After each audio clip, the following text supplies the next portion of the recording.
ನಾವು ಫಸ್ಟ್ ತಿಳ್ಕೊಬೇಕಾಗಿರೋದು autonomous, V T U affiliated ಮತ್ತು ಯೂನಿವರ್ಸಿಟಿ ಕಾಲೇಜಸಲ್ಲಿ ಏನು ಡಿಫ್ರೆನ್ಸ್ ಇದೆ ಅಂದರೆ ಸಿಲೆಬಸ್ ವಿಷಯಕ್ಕೆ ಬಂದಾಗ ಸಿಲೆಬಸ್ ಬಂದು ಆಟೋನಮಸ್ಸಲ್ಲಿ 2-3 ವರ್ಷಕ್ಕೊಂದ್ಸರಿ ಸಿಲೆಬಸ್ ಅಪ್ಡೇಟ್ ಆಗ್ತಾ ಇರುತ್ತೆ. ಈಗ ಹೊಸ ಏನೇನು ಟೆಕ್ನಾಲಜಿ ಬಂದಿರುತ್ತೆ ಅದನ್ನು ಅವ್ರು ಆ್ಯಡ್ ಮಾಡೋ ಅವಕಾಶ ಅವ್ರಿಗೆ ಜಾಸ್ತಿ ಇರುತ್ತೆ.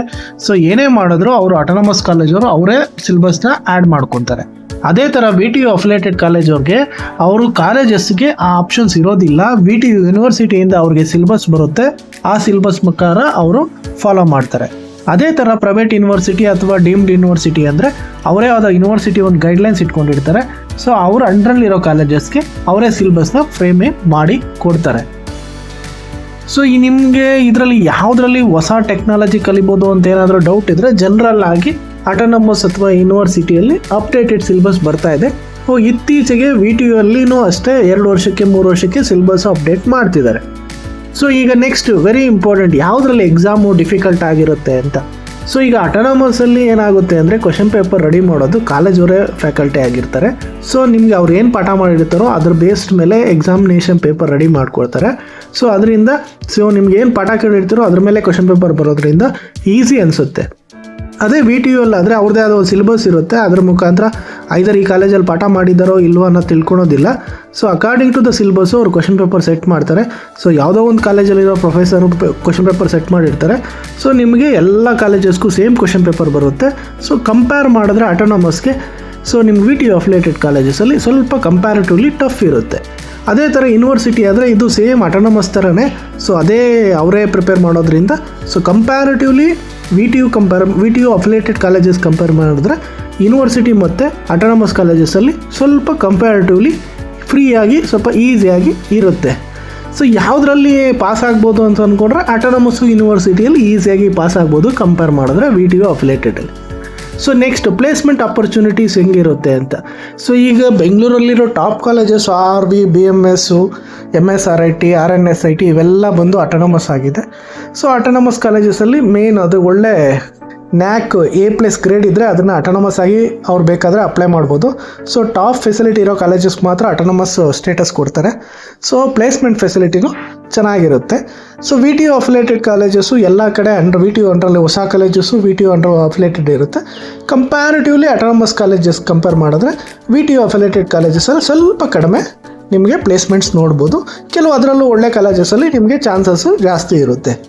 ಯೂನಿವರ್ಸಿಟಿ ಬಂದಾಗ ಇದು ಕಂಪ್ಯಾರಿಟಿವ್ಲಿ ಈಗ ಒಂದೊಂದು ರೇವಾ ಯೂನಿವರ್ಸಿಟಿ, ಪ್ರೆಸಿಡೆನ್ಸಿ ಯೂನಿವರ್ಸಿಟಿ ಈ ಥರ ಎಲ್ಲ ತುಂಬ ಯೂನಿವರ್ಸಿಟೀಸ್ ಮಾಡ್ಕೊಂಡಿದ್ದಾರೆ.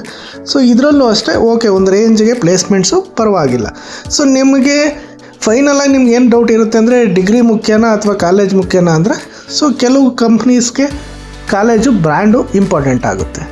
ಸೊ ನೆಕ್ಸ್ಟ್ ಫೀಸ್ ಸ್ಟ್ರಕ್ಚರ್ಗೆ ಬಂದಾಗ ಯಾವುದರಲ್ಲಿ ಫೀಸ್ ಸ್ಟ್ರಕ್ಚರ್ ಇರುತ್ತೆ ಅಂದರೆ ಐ ಥಿಂಕ್ ಎಲ್ಲ ಇದರಲ್ಲೂ ಸೇಮ್. ನೀವು KCET ಇಂದ ಜಾಯ್ನ್ ಆದರೆ ಎಲ್ಲದರಲ್ಲೂ ಸೇಮ್ ಫೀಸ್ ಬರುತ್ತೆ.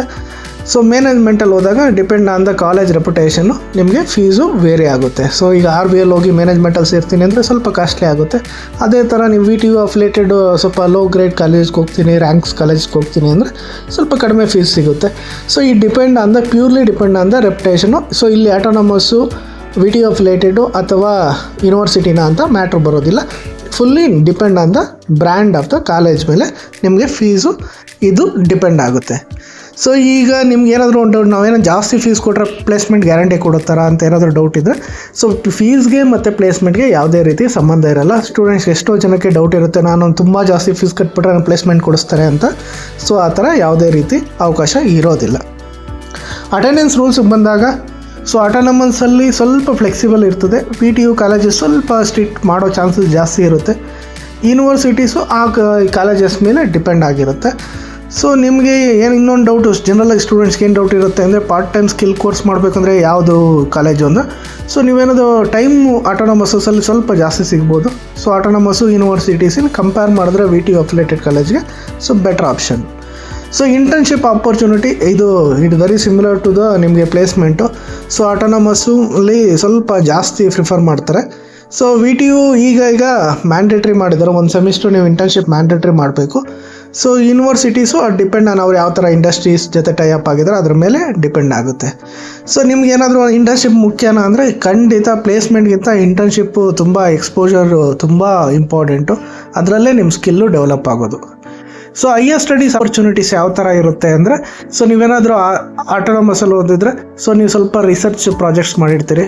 ಸೊ VTU ಅಲ್ಲಿ ಮಾಡಿದ್ರು ಅಷ್ಟೇ, ನೀವೇನಾದರೂ ಒಳ್ಳೆ ಪ್ರಾಜೆಕ್ಟ್ಸ್ ಮಾಡಿದ್ರೆ ನಿಮ್ಗೇನು ತೊಂದರೆ ಇಲ್ಲ. ಯೂನಿವರ್ಸಿಟೀಸು ಅಂದರೆ ಕೆಲವು ಡೈರೆಕ್ಟಾಗಿ ಫಾರಿನ್ ಯೂನಿವರ್ಸಿಟೀಸ್ ಜೊತೆ ಟೈಅಪ್ ಆಗಿರ್ತಾರೆ. ಸೊ ಅದರಿಂದ ನಿಮ್ಗೆ ಈಸಿಯಾಗಿ ಆ್ಯಕ್ಸೆಸ್ ಇರುತ್ತೆ. ಸೊ ನೀವು ಯಾವುದೇ ಕಾಲೇಜಲ್ಲಿ ಮಾಡಿದ್ರು ನೀವು ಅಬ್ರಾಡಲ್ಲಿ ಹೋಗಿ ಎಜುಕೇಷನ್ ಮಾಡ್ಬೋದು. ಸೊ ಕೆಲವು ಯೂನಿವರ್ಸಿಟೀಸು ಡೈರೆಕ್ಟಾಗಿ ಟೈಅಪ್ ಆಗಿರೋದ್ರಿಂದ ಸೊ ನೀವು ಯೂನಿವರ್ಸಿಟೀಸ್ನ ಸೆಲೆಕ್ಟ್ ಮಾಡಿಕೊಂಡ್ರೆ ಈಸಿಯಾಗಿ ನಿಮಗೆ ಫಾರಿನ್ ಅಬ್ರಾಡ್ಗೆ ಏನಾದರೂ ಹೈಯರ್ ಸ್ಟಡೀಸ್ಗೆ ಹೋಗ್ತೀನಿ ಅಂದರೆ ಈಸಿಯಾಗಿ ಆಪ್ಷನ್ ಸಿಗುತ್ತೆ. ಸೆಕೆಂಡ್ ಆಪ್ಷನ್ನು ಆಟೋನಮಸಸ್ಸು, ಲಾಸ್ಟ್ ಬಂದು PTU affiliated colleges. Campus life ಯಾವ ಚೆನ್ನಾಗಿರುತ್ತೆ ಅಂದರೆ, ಆಟೋನಮಸ್ಸು ಆಲ್ರೆಡಿ ಹೇಳಿದೆ ಎಲ್ಲ ಫೆಸಿಲಿಟಿ ಇದ್ದರೆ ಮಾತ್ರ ಆಟೋನಮಸ್ ಕೊಡ್ತಾರೆ. ಸೊ ಮಾಡ್ರನ್ ಇನ್ಫ್ರಾಸ್ಟ್ರಕ್ಚರ್ ಇದ್ದರೆ ಯೂನಿವರ್ಸಿಟೀಸ್ಗೂ ನೀವು ಕಾನ್ಸಂಟ್ರೇಟ್ ಮಾಡ್ಬೋದು. So VTU colleges at least basic facility ಇದ್ರೇ ಇಂಜಿನಿಯರಿಂಗ್ ಕಾಲೇಜ್ ಮಾಡ್ಬೋದು. ಸೊ ಅದರಿಂದ so campus life comparatively university ಚೆನ್ನಾಗಿರುತ್ತೆ. ಸೆಕೆಂಡ್ ಆಟೋನಮಸ್ಸು, ನೆಕ್ಸ್ಟ್ ಬಂದು ನಿಮಗೆ VTU ಅಫಿಲಿಯೇಟೆಡ್ ಕಾಲೇಜ್ ಬರುತ್ತೆ. ಸೊ ಸ್ಟೂಡೆಂಟ್ಸ್ಗೆ ಏನಾದರೂ ಒಂದು ಡೌಟ್ ಅಂದರೆ ದೊಡ್ಡ ಕ್ಯಾಂಪಸ್ ಇದ್ದರೆ ಒಳ್ಳೆ ಕಾಲೇಜಾ ಅಂತ, ಖಂಡಿತ ಇಲ್ಲ. ಈಗ ನಮ್ಮ 100 ಎಕರೆ 200 ಎಕರೆ ಅನ್ನೋದೆಲ್ಲ ಮ್ಯಾಟ್ರು. ಸೊ ಪ್ಲೇಸ್ಮೆಂಟ್ ಯಾವ ಥರ ಇದೆ, ಅಕಾಡೆಮಿಕ್ಸ್ ಯಾವ ಥರ ಅನ್ನೋದ್ರ ಮೇಲೆ ಕಾಲೇಜನ್ನ ನೀವು ಡಿಸೈಡ್ ಮಾಡಬೇಕು. ಇಂಡಸ್ಟ್ರಿ ಎಕ್ಸ್ಪೋಜರು, ಸೊ ಆಟೋನಮಸಲ್ಲಿ ಸ್ವಲ್ಪ ಎಕ್ಸ್ಪೋಜರ್ ಇರುತ್ತೆ. ವರ್ಕ್ಶಾಪ್ಸು ಹ್ಯಾಕಥಾನ್ಸ್ ಮಾಡ್ತಾಯಿದೆ. ಸೊ VTU ಅಲ್ಲಿ ಇದು ಪ್ಯೂರ್ಲಿ ಡಿಪೆಂಡ್, ಆ ಕಾಲೇಜವರು ಇನಿಷಿಯೇಟ್ ತೊಗೊಂಡ್ರೆ ಇಂಡಸ್ಟ್ರಿ ಎಕ್ಸ್ಪೋಜರ್ ಸಿಗುತ್ತೆ. ಅವರೇ ಇಂಡಸ್ಟ್ರಿಯಲ್ ವಿಸಿಟ್ಸು ಯಾವುದಾದ್ರೂ ಟಾಕ್ಸ್ ಎಲ್ಲ ಮಾಡಿದ್ರೆ ಆಗುತ್ತೆ. ಯೂನಿವರ್ಸಿಟೀಸು ಆಲ್ರೆಡಿ ಟೈಅಪ್ ಆಗಿರ್ತಾರೆ. ಸೊ ಇನ್ನು ಕಂಪೇರ್ ಮಾಡಿದ್ರೆ ಯೂನಿವರ್ಸಿಟಿ ಫಸ್ಟ್ ಪ್ಲೇಸಲ್ಲಿ ಬರುತ್ತೆ, second autonomous, next VTU affiliated college ಬರುತ್ತೆ. ಸೊ ಸ್ಟೂಡೆಂಟ್ಗೆ ಇನ್ನೊಂದು ಡೌಟ್ ಏನಂದರೆ ಜಾಬ್ ರೆಡಿ ಸ್ಕಿಲ್ ಎಲ್ಲಿ ಸಿಗುತ್ತೆ ಅಂತ. ಸೊ ನಿಮಗೆ ಆಟೋನಮಸ್ಸು ಯೂನಿವರ್ಸಿಟೀಸಲ್ಲಿ ಸ್ವಲ್ಪ ಟ್ರೈನ್ ಮಾಡ್ತಾರೆ. ಈಗ ಕಂಪ್ಯಾರಿಟಿವ್ಲಿ ಇದರ ಕಾಂಪಿಟೇಟಿವ್ ಆಗಿರ್ತಾರೆ ಕಂಪೇರ್ ಮಾಡಿದ್ರೆ ಅಫಿಲಿಯೇಟೆಡ್ ಕಾಲೇಜಸ್ಗೆ. ಸೊ ಡಿಗ್ರಿ ವ್ಯಾಲ್ಯೂ ಯಾವ ಥರ ಇರುತ್ತೆ ಅಂದರೆ, ಸೊ ನಿಮ್ದೇನಾದರೂ ಆಟೋನಮಸ್ ಕಾಲೇಜು ಮತ್ತು VTU ಅಫಿಲಿಯೇಟೆಡ್ ಕಾಲೇಜ್ ಆದರೆ ಎರಡಕ್ಕೂ VTU ಇಂದನೇ ನಿಮಗೆ ಡಿಗ್ರಿ ಸರ್ಟಿಫಿಕೇಟ್ ಬರುತ್ತೆ, ಏನೂ ಡಿಫ್ರೆನ್ಸ್ ಇರೋದಿಲ್ಲ. ಯೂನಿವರ್ಸಿಟೀಸ್ ಆದರೆ ಈಗ Reva University, Presidency University, so RV University ಇವರೆಲ್ಲ ಏನು ಮಾಡ್ತಾರೆ ಅಂದರೆ ಸಪ್ರೇಟಾಗಿ ಅವ್ರದ್ದೇ ಡಿಗ್ರಿನ ನಿಮಗೆ ಕೊಡ್ತಾರೆ. ಸೊ ಅವ್ರದ್ದು ಸಪ್ರೇಟ್ ಬರುತ್ತೆ. ನೀವು ಆಟೋನಮಸ್ ಅಥವಾ VTU ಅಫಿಲಿಯೇಟೆಡ್ ಯಾವುದೇ ಕಾಲೇಜ್ ಸೇರಿದ್ರು ನಿಮಗೆ VTU ಇಂದನೇ ಸರ್ಟಿಫಿಕೇಟ್ ಬರುತ್ತೆ. ಸೊ ನಿಮಗೆ ಕಂಪ್ನಿ ಡಿಗ್ರಿ ನೋಡುತ್ತಾ? ಖಂಡಿತ ಇಲ್ಲ. ನೀವೇನಾದರೂ ಜಾಬ್ ಸೇರಬೇಕಂದ್ರೆ ಯಾವ ಡಿಗ್ರಿ ನೀನು VTU ಅಲ್ಲಿ ತೊಗೊಂಡಿದ್ಯೋ ಪ್ರೈವೇಟ್ ಯೂನಿವರ್ಸಿಟಿಯಲ್ಲಿ ತೊಗೊಂಡಿದ್ಯಾ ಅಂತ ಖಂಡಿತ ನೋಡಲ್ಲ. ಕಂಪ್ನಿ ಏನಿದ್ರು ನಿಮ್ಮ ಸ್ಕಿಲ್ನ, ನೀವು ಏನು ಪ್ರಾಜೆಕ್ಟ್ ಮಾಡಿದಿರಿ, ಯಾವ ಥರ ಇಂಟರ್ನ್ಶಿಪ್ ಮಾಡಿದಿರಿ, ಯಾವ ಥರ ನಿಮ್ಮ ಕಮ್ಯುನಿಕೇಷನ್ ಇದೆ, ಜೊತೆಗೆ ಯಾವ ಥರ ನಿಮಗೆ ಕೋಡಿಂಗ್ ನಾಲೆಜ್ ಇದೆ, ನೀವೇನಾದರೂ IT ಜಾಬ್ಸ್ಗೆ ಹೋಗ್ಬೇಕಂದ್ರೆ ಖಂಡಿತ ಅದನ್ನು ನೋಡ್ತಾರೆ. ಸೊ ನೀವೇನಾದರೂ VTU ಕಾಲೇಜಸ್ ಸೇರಬೇಕು ಅಂದರೆ ಜನರಲ್ ಆಗಿ KCET ಎಕ್ಸಾಮ್ ಬರೆದ್ರೆ ಅಲ್ಲಿ VTU ಅಫಿಲಿಯೇಟೆಡ್ ಕಾಲೇಜಲ್ಲಿ ನೀವು ಸೀಟ್ ತೊಗೊಬೋದು, ಇಲ್ಲ ಮ್ಯಾನೇಜ್ಮೆಂಟ್ ಮುಖಾಂತರನೂ ಜಾಯ್ನ್ ಆಗ್ಬೋದು. ಅದೇ ಥರ ಆಟೋನಮಸ್ ಕಾಲೇಜಸ್ಗೆ ನಿಮಗೂ ಅದು KCET ಇಂದನೂ ಆಪ್ಷನ್ ಇರುತ್ತೆ, ಇಲ್ಲ ಮ್ಯಾನೇಜ್ಮೆಂಟಲ್ಲಿ ಜಾಯ್ನ್ ಆಗ್ಬೋದು. ಅದೇ ಥರ ಯೂನಿವರ್ಸಿಟಿ ಕಾಲೇಜ್ಗೆ ಜಾಯ್ನ್ ಆಗಬೇಕು ಅಂದರೆ ಕೆಲವು ಯೂನಿವರ್ಸಿಟೀಸ್ ಏನು ಮಾಡ್ತಿದ್ದಾರೆ ಅಂದರೆ KCET ಇಂದ ಸೀಟ್ ಅಲಾಟ್ ಮಾಡ್ತಿಲ್ಲ, ಅಥವಾ ಕಮೆಟ್ಕೆಯಿಂದ ಸೀಟ್ ಅಲಾಟ್ ಮಾಡ್ತಿಲ್ಲ, ಡೈರೆಕ್ಟಾಗಿ ಅವರ ಯೂನಿವರ್ಸಿಟಿ ಎಕ್ಸಾಮ್ನ ಕಂಡಕ್ಟ್ ಮಾಡ್ತಾರೆ. ಸೊ ಕೆಲವು ಯೂನಿವರ್ಸಿಟಿ ಕರ್ನಾಟಕದಲ್ಲಿ ಆ ಥರ ಇದೆ. ಸೊ ಮೆಜಾರಿಟಿ ಯೂನಿವರ್ಸಿಟಿ KCETನ ಅಲೋ ಮಾಡ್ತಿದ್ದಾರೆ ಮತ್ತು ಕಮೆಟ್ಕೆನ ಅಲೋ ಮಾಡ್ತಿದ್ದಾರೆ. ಕೆಲವು ಯೂನಿವರ್ಸಿಟೀಸು KCET ಅಥವಾ ಕಮೆಟ್ಕೆನ ತೊಗೊಳೋದಿಲ್ಲ, ಅವರೇ ಸಪ್ರೇಟ್ ಎಂಟ್ರೆನ್ಸ್ ಎಕ್ಸಾಮ್ ಇರುತ್ತೆ. ಸೊ ನೀವು ಯೂನಿವರ್ಸಿಟಿಗೆ ಸೇರಬೇಕಾದ್ರೆ ಮಾತ್ರ ಆ ಯೂನಿವರ್ಸಿಟಿ ಸ್ಪೆಸಿಫಿಕ್ಕಾಗಿ ಎಂಟ್ರೆನ್ಸ್ ಎಕ್ಸಾಮ್ ಮಾಡ್ತಿದ್ದಾರೆ ಅಂತ ತಿಳ್ಕೊಂಡು ನೀವು ಜಾಯ್ನ್ ಆಗಬೇಕು.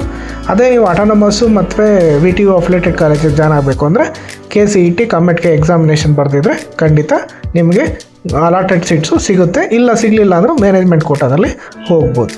ಜನರಲ್ಲಾಗಿ ಇದು ಮೇಜರ್ ಪಾಯಿಂಟ್ಸು ನೀವು ತಿಳ್ಕೊಬೇಕಾಗಿರೋದು ಆಟೋನಮಸ್ಸು, ಯೂನಿವರ್ಸಿಟಿ ಮತ್ತು VTU ಅಫಿಲಿಯೇಟೆಡ್ ಕಾಲೇಜ್ಗಿರೋ ಡಿಫ್ರೆನ್ಸು. ಸೊ ಮೇಜರಾಗಿ ಆಟೋನಮಸ್ಸಲ್ಲಿ ಓನ್ ಸಿಲೆಬಸ್ಸು, ಓನ್ ಎಕ್ಸಾಮಿನೇಷನ್ನು, ಬೇಗ ರಿಸಲ್ಟ್ ಬರುತ್ತೆ. ಸೊ ಕಂಪ್ಯಾರಿಟಿವ್ಲಿ ಆಕ್ಸೆಸಬಲ್ ಈಸಿ ಇರುತ್ತೆ, ಎಲ್ಲ ನಿಮ್ಮ ಟೀಚರ್ಸೇ ಎಲ್ಲ ಮಾಡ್ತಾರೆ. ಸೊ VTU ಕಾಲೇಜಸ್ಸಲ್ಲಾದರೆ, VTU ಅಫಿಲಿಯೇಟೆಡ್ ಕಾಲೇಜಸ್ಸಲ್ಲಾದರೆ ಏನಾಗುತ್ತೆ ಅಂದರೆ ಎಲ್ಲ ಯೂನಿವರ್ಸಿಟಿ ಅಂಡರಲ್ಲಿರುತ್ತೆ. ಸೊ ಯೂನಿವರ್ಸಿಟಿ ಅಂದರೆ ಯೂನಿವರ್ಸಿಟಿ ಅಂಡರಲ್ಲೇ ಎಲ್ಲ ಇರುತ್ತೆ. ಸೊ ಇದು ನೀವು ತಿಳ್ಕೊಬೇಕಾಗಿರೋ ಮೇಜರ್ ಡಿಫ್ರೆನ್ಸು. ನೆಕ್ಸ್ಟು ಇಲ್ಲಿ ಏನು ಮಾಡ್ತಾರೆ ಮೇಜರ್ ಸ್ಟೂಡೆಂಟ್ಸು ಅಂದರೆ, ಯಾವ ದೊಡ್ಡ ಕ್ಯಾಂಪಸ್ ನೋಡಿ ಜಾಯ್ನ್ ಆಗೋದು, ಫೀಸ್ ನೋಡಿ ಕಾಲೇಜ್ ಹಾಕಿ ಇನ್ನು ಜಾಸ್ತಿ ಫೀಸ್ ತೊಗೊತಾರೆ ಅಂತೇಳಿ ನಮ್ಗೆ ಹೋದರೆ ಒಳ್ಳೆ ಪ್ಲೇಸ್ಮೆಂಟ್ ಕೊಡ್ತಾರೆ ಅಂತ ಜಾಯ್ನ್ ಆಗೋದು. ಸೊ ಯೂನಿವರ್ಸಿಟಿ ಅಂದರೆ ಬೆಸ್ಟ್ ಅಂತೇಳಿ ಜಾಯ್ನ್ ಆಗೋದು. ಪ್ಲೇಸ್ಮೆಂಟ್ ಡಾಟಾನ ನೀವೇನೂ ಚೆಕ್ ಮಾಡ್ದಿರೇ ಯಾವ ಥರ ಪ್ಲೇಸ್ಮೆಂಟ್ ಆಗ್ತಾಯಿದೆ ಅಂತ ಸುಮ್ಮನೆ ನೇಮ್ ಸೇಕಾಗಿ ಕಾಲೇಜಿಗೆ ಸೇರ್ಕೊಳೋದು. ಈಗ ನೀವು ಯಾವುದೇ ಕಾಲೇಜ್ ಸೇರಬೇಕಾದ್ರೆ ಆ ಕಾಲೇಜಲ್ಲಿ ಓದ್ತಾ ಇರೋ ಸ್ಟೂಡೆಂಟ್ಸು ಇಲ್ಲ ಆದರೆ ಆಲ್ರೆಡಿ ಔಟ್ಪುಟ್ ಆಗಿರೋ ಸ್ಟೂಡೆಂಟ್ ಜೊತೆ ಡಿಸ್ಕಸ್ ಮಾಡಿ ಜಾಯ್ನ್ ಆಗಿ. ಸೊ ಇದನ್ನೆಲ್ಲ ನೀವು ತಿಳ್ಕೊಂಡು ಮಾಡಿದ್ರೆ ತುಂಬ ಮಿಸ್ಟೇಕ್ಸ್ನ ಅವಾಯ್ಡ್ ಮಾಡ್ಬೋದು. ನೀವು ಫೈನಲ್ಲಾಗಿ autonomous B T U university ಇದರಲ್ಲಿ ಯಾವ್ದು ಬೆಸ್ಟ್ ಅಂದರೆ ಸೊ ಕಂಪ್ಯಾರಿಟಿವ್ಲಿ ಸೊ ಈಗ ಟ್ರೆಂಡಲ್ಲಿ ಬೆಂಗಳೂರಲ್ಲಿ ಆಟೋನಮಸಸ್ ಆದರೆ ಸ್ವಲ್ಪ ಬೆಟ್ರ್ ಇದೆ. ಸೊ ಸೆಕೆಂಡ್ ಸ್ಟೆಪ್ಪಲ್ಲಿ ಯೂನಿವರ್ಸಿಟೀಸು ಬರ್ತಾ ಇದೆ. ಸೊ ಲಾಸ್ಟಲ್ಲಿ ನೀವು ಅಫಿಲಿಯೇಟೆಡ್ ಕಾಲೇಜ್ನ ಕನ್ಸಿಡರ್ ಮಾಡ್ಬೋದು. ಆದರೆ ಒಂದು ಇಂಪಾರ್ಟೆಂಟು, ಡಿಗ್ರಿ ನೀವು ಯಾವ ಕಾಲೇಜಲ್ಲಿ ಮಾಡಿದಿರಿ ಅನ್ನೋದಕ್ಕಿಂತ ನಿಮ್ಮದು ಏನು ಕ್ವಾಲಿಟಿ ಇದೆ, ನಿಮ್ಗೇನು ಸ್ಕಿಲ್ ಇದೆ ಅನ್ನೋದು ತುಂಬ ಇಂಪಾರ್ಟೆಂಟ್ ಆಗುತ್ತೆ. College quality, placement, faculty, internship opportunities, alumni network ನೋಡ್ಕೊಂಡು ನೀವು ಅಡ್ಮಿಷನ್ ಟೈಮಲ್ಲಿ ನೀವು ನಿಮ್ಗೆ ಇಷ್ಟವಾದ ಕಾಲೇಜ್ನ ಜಾಯ್ನ್ ಆಗಿ, ಖಂಡಿತ ಒಳ್ಳೆ ಫ್ಯೂಚರ್ ಇರುತ್ತೆ. ಸೊ ಇಲ್ಲೇನಾದರೂ ನೆಗ್ಲೆಕ್ಟ್ ಮಾಡಿದ್ರೆ ಖಂಡಿತ ನಿಮಗೆ ಎಫೆಕ್ಟ್ ಆಗುತ್ತೆ. Thank you.